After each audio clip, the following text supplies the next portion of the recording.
Hi everyone, welcome back to our subject Child and Adolescent Development Module 4, in which we have children's self-concept and identity formation. On the self-concept, we have its definition. It's the development, the aspects, the components, and the factors that influence children's self-concept.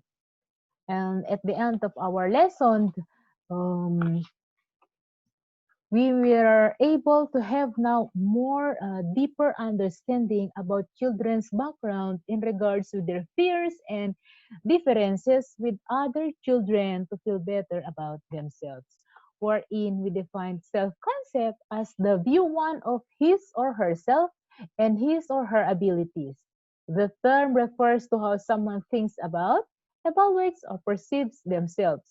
And to be aware of oneself is to have a self concept or to have a concept of oneself. It is the individual's belief about himself or herself and including the person's attributes and who and what the self is. It is also a sense of oneself, the definition and images one associates with his or her being which differentiates him or her from others.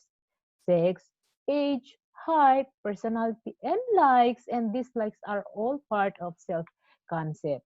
This shows that self-concept is important because it influences how we think, act, and feel every day, or it is the general thought of our individual perception in our behavior, abilities, and our unique characteristics.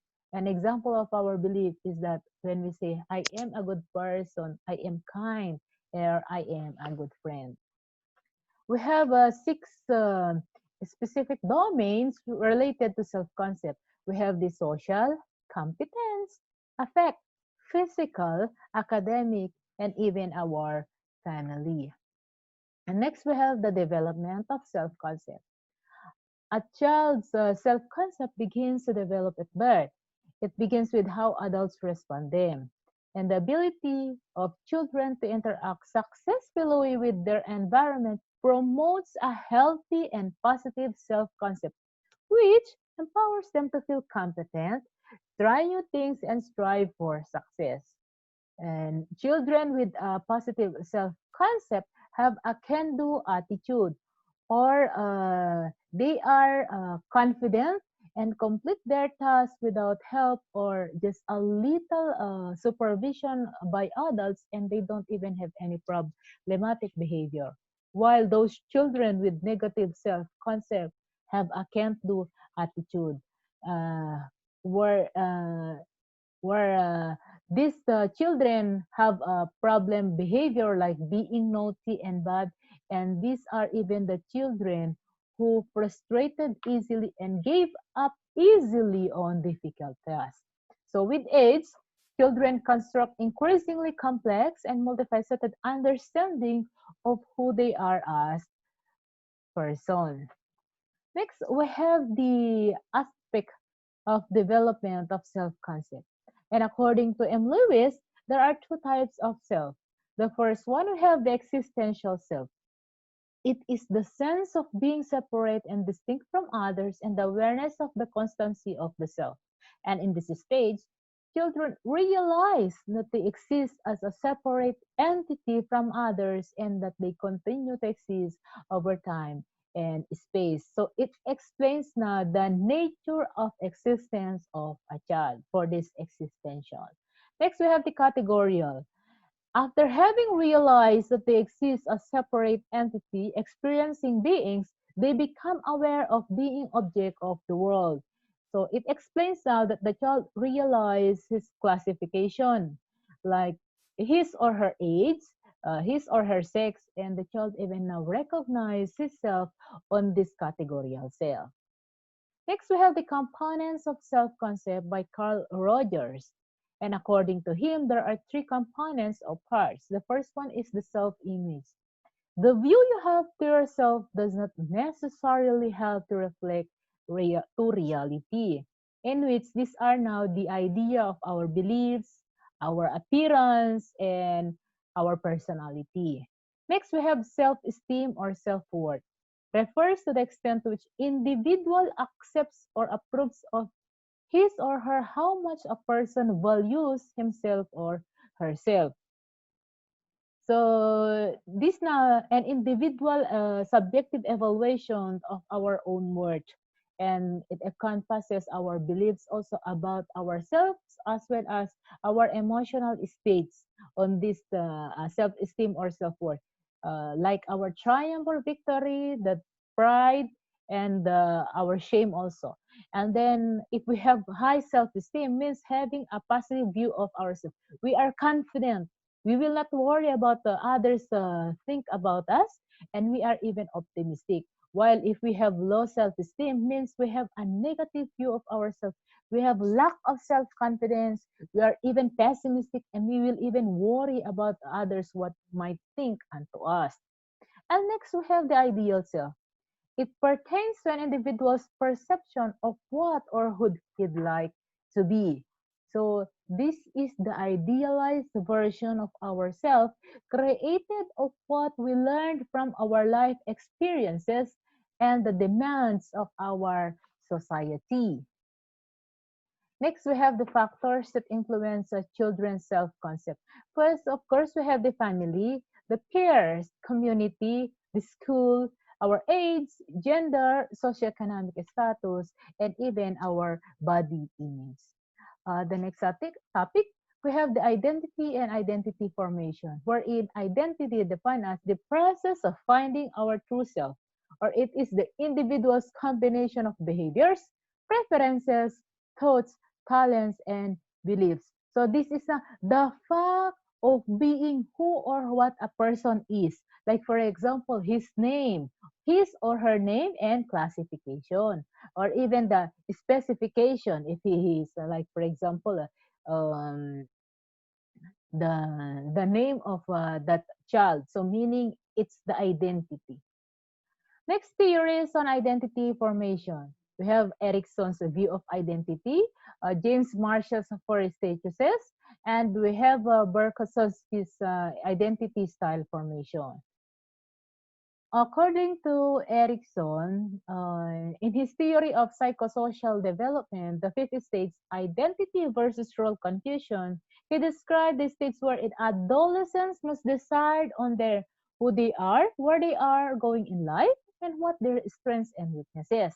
While in the personality and role experimentation, he explained that adolescents experience a period of psychological moratorium wherein they try to experiment many roles in order to see what fits them.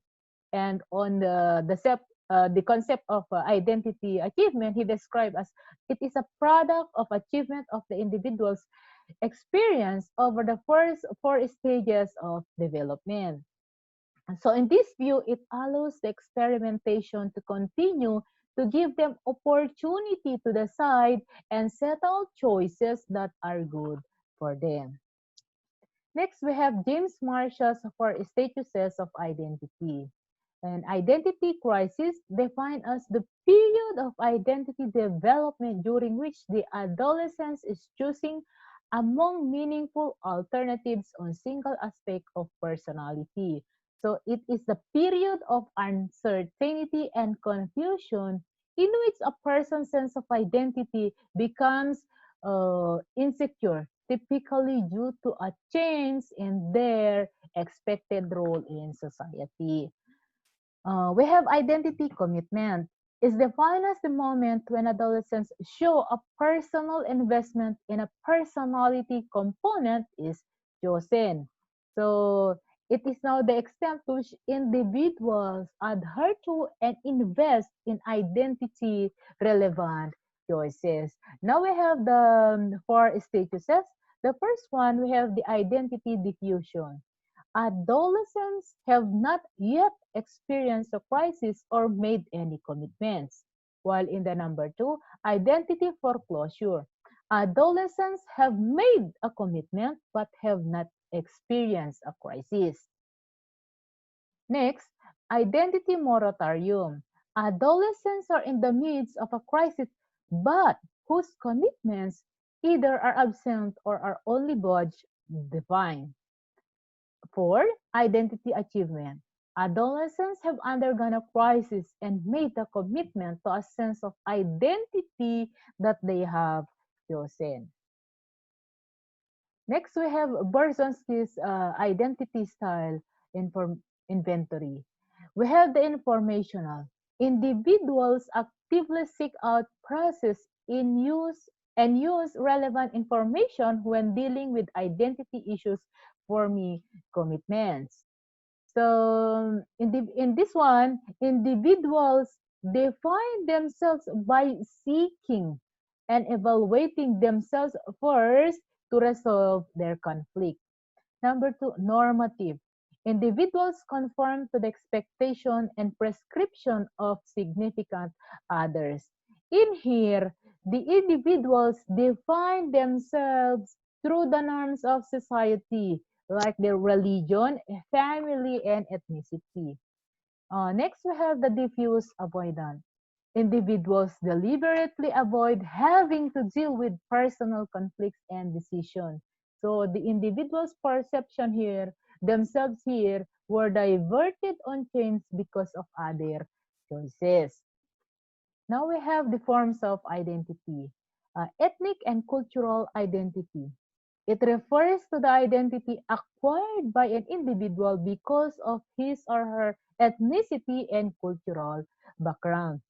When we say ethnicity, there are individuals who identify themselves with their tribes in which their culture is also different. In gender identity, it refers to the cultural concepts of masculinity and femininity which define or categorize a person. In regards with this, individual identify his or herself by its gender, wherein male individual tend to boost first their career before getting married, while the females engage first in marriage and childbearing. Next, we have the last one, sexual identity. Is developed during adolescence as a teen experiences puberty and sexual attraction.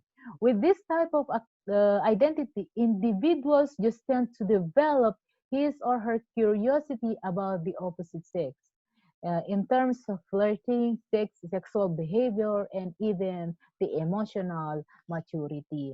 This is now the end of our module 4. Hope to see you again on module 5 and thank you for listening.